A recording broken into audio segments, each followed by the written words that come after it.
What is going on, ladies and gentlemen? And my apologies that I've not been able to post anything for a while because I have been going through an illness. Basically, I've been sick. And so, but today I am feeling so much better than I previously was. And I'm hoping to make sense of everything of what I really want to talk about Rise of the Ronin. Considering of the flack that this game has been getting because of the fact that it's the high expectation for this game, that's really what I really want to talk about here. And I think it's greatly important to know, I think, as to why this game is getting a lot of flack is because that a lot of people are putting their expectations way too high for this game. They were expecting to be much like a Ghost of Tsushima and a little bit of mix of, a Soulsborne type of game, like maybe possibly Demon Souls or Dark Souls or Elden Ring. Well, I'm going to tell you one thing. They are absolutely wrong. And yeah, I know it might sound silly or it may sound stupid and vice versa. But either or, I really think expectations are always going to be the highest thing when it comes to video games, because it's always been that way. And it's always a matter of preference and or opinion of what really people or gamers really want to see in games. And I think that's why this game, Rise of the Ronin, also plays kind of like a little bit of a Sekiro Shadows Die Twice, along with a little bit of mix of Ghost of Tsushima. But here's the thing. I would say after playing this game probably more than, I would say 15 hours, maybe 20, I am thoroughly impressed with this game. And one thing I would really say is the fact that I think when it came to the expectations of this game as well, and in general, is in fact that people are giving this game so much flack because of its graphic fidelity. And I really think that when it comes to a graphic fidelity with a game, comparing that to Ghost of Tsushima or like any other kind of game that will have better graphic fidelity and better frames per second and all that kind of hoo-ha, but it's the truth. And that's one of the reasons why I think Rise of the Ronin, it's actually pretty popular. A lot of people are actually digging this game, and I'm absolutely loving this game despite its quality of its graphic fidelity and its the way how this game really utilizes itself as a game in general. And I think that's where this game really does a good job with its characteristics, along with, playing a character known as the Ronin, right? You get to play a female or a male template, and you're able to customize your character as you see fit. And I love the fact of how you are able to utilize certain different types of skills within this game, and how you can go with from like you can go with a master crafted swordsman, you can go as a dual wield dexterity build like I'm doing. And I'm telling you, this game is so much fun when it comes to its combat style. And that's one thing I was really pleasantly impressed when it comes to Rise of the Ronin is the gameplay. It's not just because of the story, which I am thoroughly enjoying, but it's the gameplay that this game really does something that I was never really quite expecting, because I guess coming from off of Ghost of Tsushima, this game really does feel like a Ghost of Tsushima type of way in terms of its gameplay characteristics and style. But it also has to do with, in Ghost of Tsushima, you are able to do different types of stances, right? You're able to do that in Rise of the Ronin as well. And that is one thing I greatly appreciate when it comes to games like this that know what they're doing when it comes to builds and when it comes to style of play, and how it's going to emphasize itself of the game itself as well. And I think that's where this game really does a magnificent job on that. And what I will say though too here is that the pairing system in this game is quite difficult. It is a little difficult and janky, but I actually ended up starting getting the hang of it, which is very unusual for me as a gamer, especially when it comes to a game like this, or even Elden Ring, or Bloodborne, or vice versa. But either or, I really think that the pairing system, it's not too bad once you really get the hang of it. And that's where I'm saying I really think that Rise of the Ronin, it's a really good game. It really is.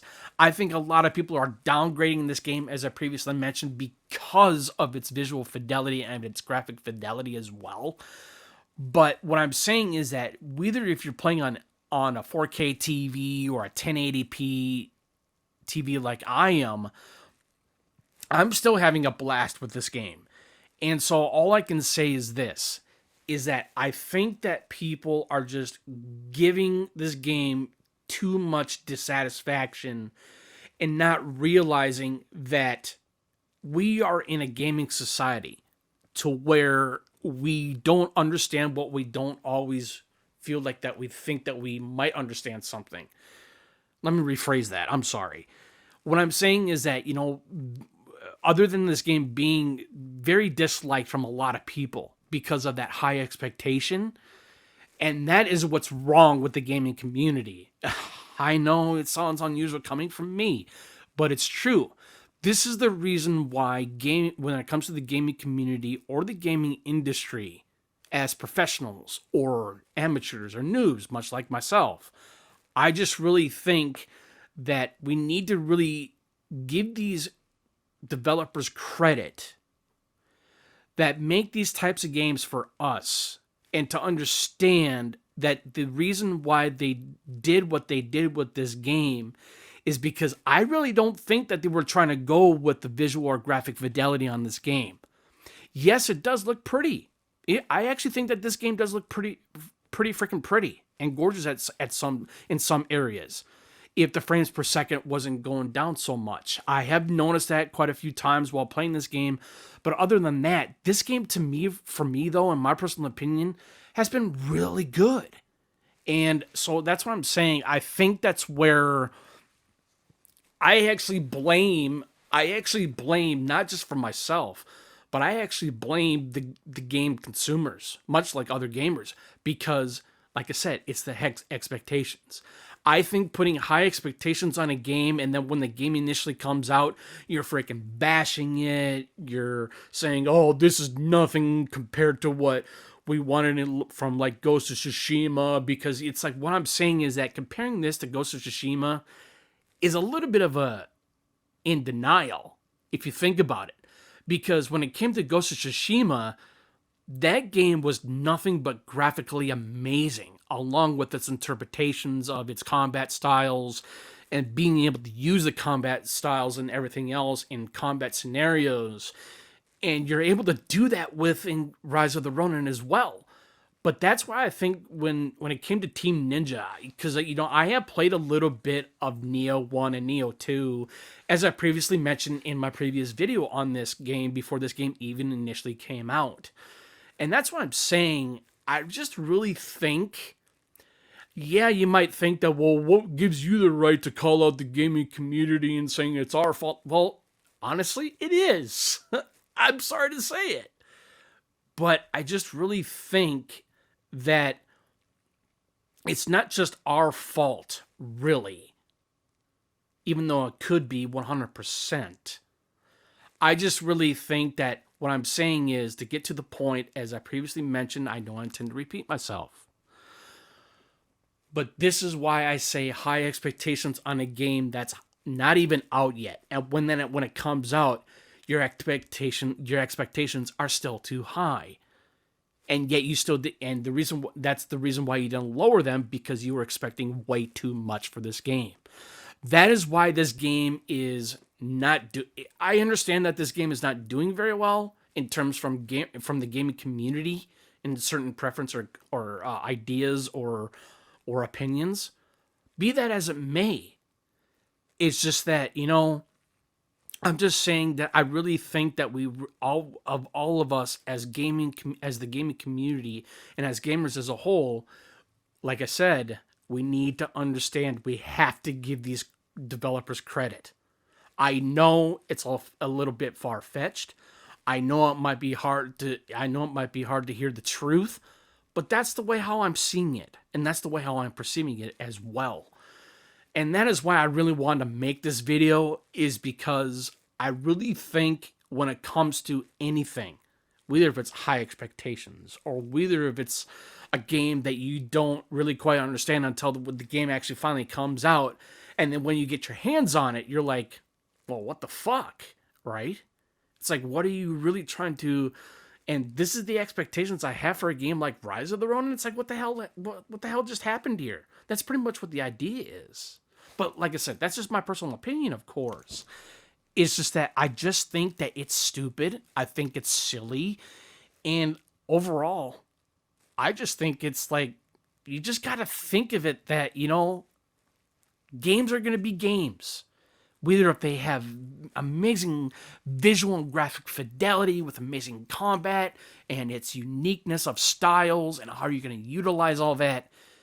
And it just frustrates me to no end as to why we always think that we need to downgrade a game, because even if the game is not even out or has already came out, and still continue to bash it.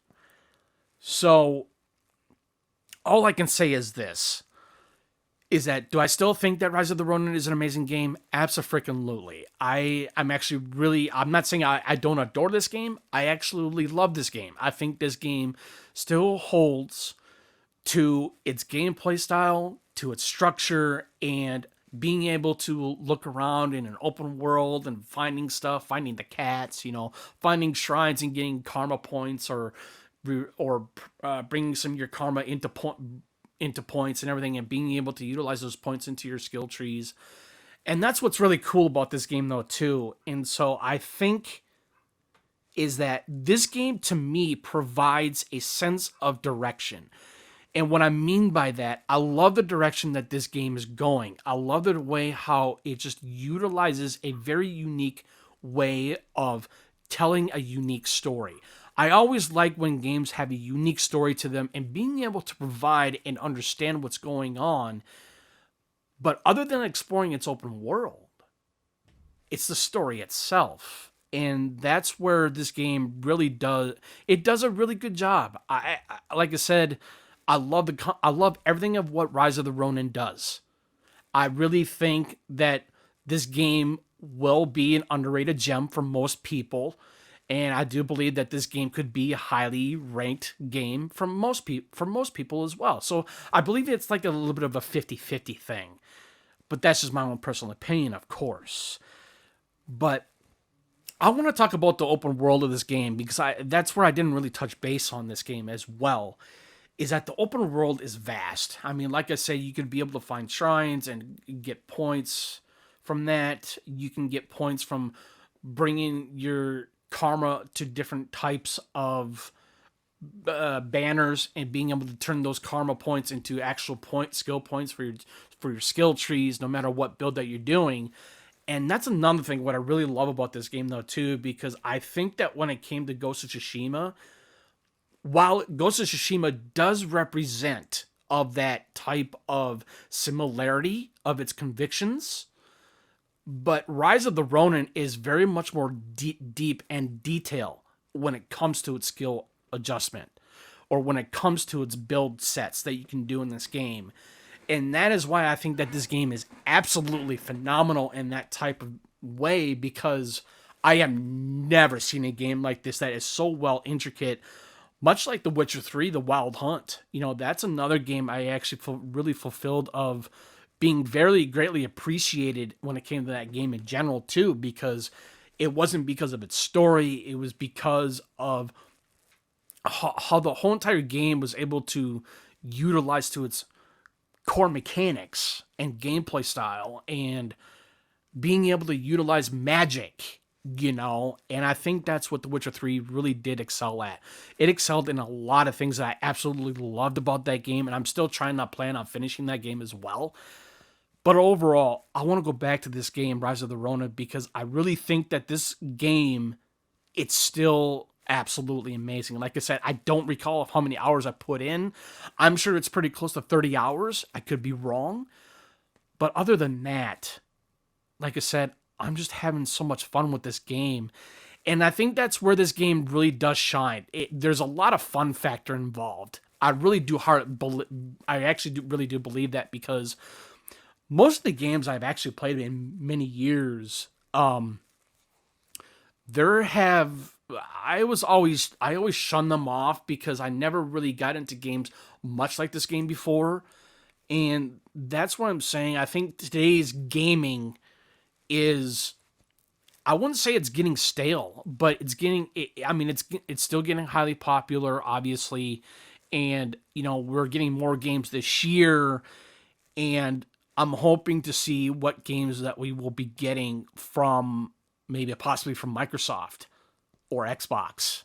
Other than Sea of Thieves coming out on its way and another game called Grounded, I'm very excited for those two.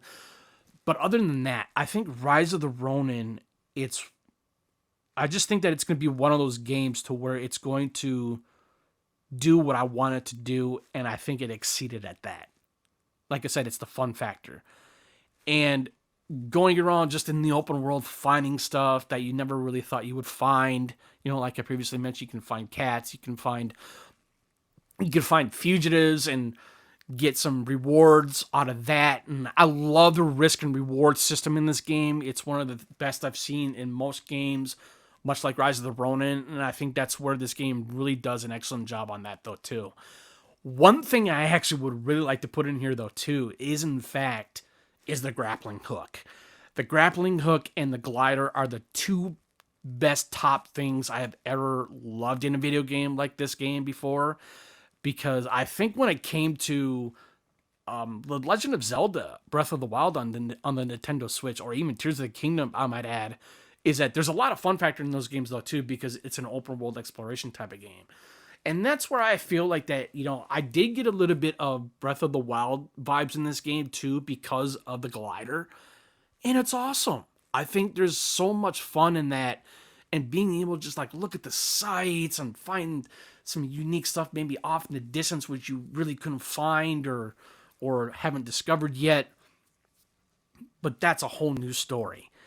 All I can say is this. Rise of the Ronin, for me, I think it's a highly recommended game if you do not get Dragon's Dogma 2, but I understand that game is getting widely criticized other than being highly popular. Man, anyways, too much further ado, this is Jake from Citizen JV. Thank you for tuning in. Greatly appreciated. Any comments or questions, please feel free to put them in the comment section below. But I'm more than happy to reply back if and whenever possible. And you guys have a good rest of your week.